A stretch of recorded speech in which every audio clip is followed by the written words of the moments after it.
Alors que certains font les prolongations des vacances, d'autres travaillent d'arrache-pied et pour cause, cette 17e édition du rallye Jean Bérat va demander beaucoup d'efforts, car celui-ci est un rallye de régularité. Le but, se rapprocher le plus possible de la vitesse moyenne de 49,9 km/h et ce sur 220 km de route montagnarde.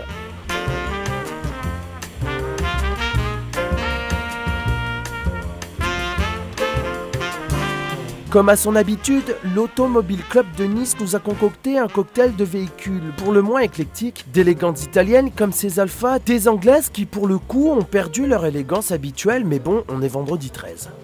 Des Porsche, une 356 SC de 64, une étonnante 912, c'est-à-dire une 911 à 4 cylindres, deux 911 dont la Gulf 66 de François Pasquet, aidé de Christophe Rouvier qui cette fois court pour la bonne cause.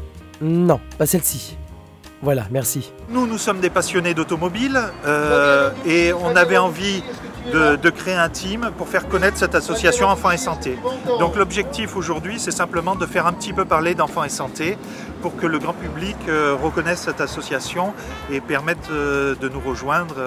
Voilà. Bon, puisqu'on est vendredi 13, je retire ce que j'ai dit sur les anglaises, car c'est vrai que cette Lotus Elan Sprint de 72 d'un vert, disons, grenouillesque, est dans un état irréprochable. Les phares en pop-up fonctionnent, c'est pour dire le minimum quand on vise le rallye historique de Monte-Carlo. Il faut avoir, pour participer au Monte-Carlo, une voiture qui a déjà couru, ce qui est le cas de celle-là. 600 kg, 130 chevaux, voiture très agile, très maniable, très rapide avec des accélérations foudroyantes et quand même un peu plus protégée des éléments que ma Super 7.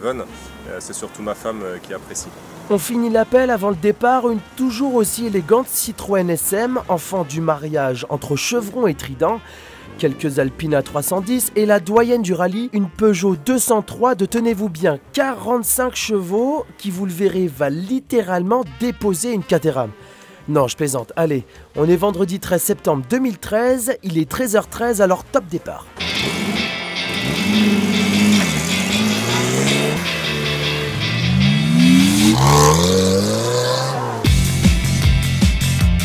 Les 38 autos partent de la Prom jusque Valberg, 700 km aller-retour sur 3 jours. Vous l'aurez compris, on ne prendra pas le chemin le plus court, mais ça les équipages ne le savent pas, le parcours est tenu secret.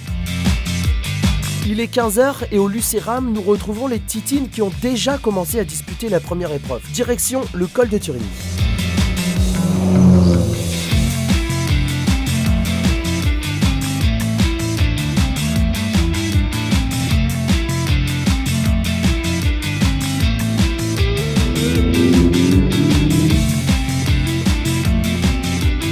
Un temps clément, un paysage unique et des Youngtimers. Nous sommes bel et bien dans les Alpes-Maritimes, mais pas le temps de contempler les vallées car on perd minimum 2 secondes à chaque lacet. Et avec 80 chevaux à 3 pattes, mieux vaut avoir un sacré coup de volant pour garder la cadence.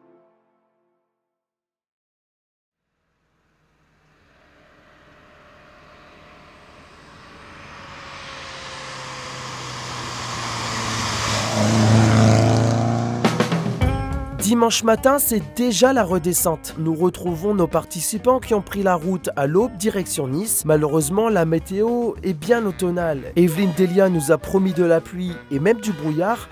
La cerise qui fait déborder le vase après 500 km d'épreuves, dont une de nuit. Mais Dame Nature est imprévisible. Malgré ce changement de météo, le panorama reste bluffant.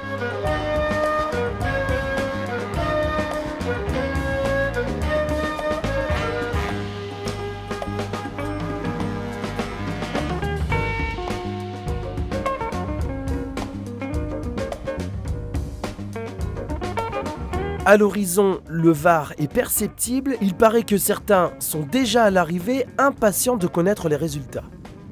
Midi sur la Prom, les derniers véhicules font l'ultime effort après 700 km sans répit.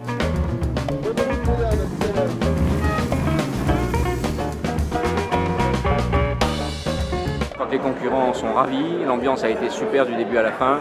On a laissé personne au bord de la route, toutes les voitures ont marché. Preuve que des voitures anciennes de plus de 25 ans sont capables de faire 700 km dans un week-end. Plusieurs prix ont été décernés, dont la Coupe des Dames, le prix Fair Play et le trophée de la voiture la plus remarquable du plateau, qui revient sans surprise à notre grenouille favorite. Mais les grands gagnants de cette 17e édition du Jambera historique, ce sont Massimo Mascagni et Dario Bernini, deux gentlemen italiens à bord de la Porsche 912 qui n'en sont pas à leur première victoire. J'ai un bon copilote, il est très expérimenté, il a déjà couru les 1000 Emilia, il a aussi couru le rallye Monte-Carlo historique et ça m'a beaucoup aidé, il est vraiment très spécial ce gars-là. Une belle victoire transalpine dans une Allemande cinquantenaire. Le rallye Jambera historique serait-il à 2 doigts de concurrencer notre voisin monégasque ?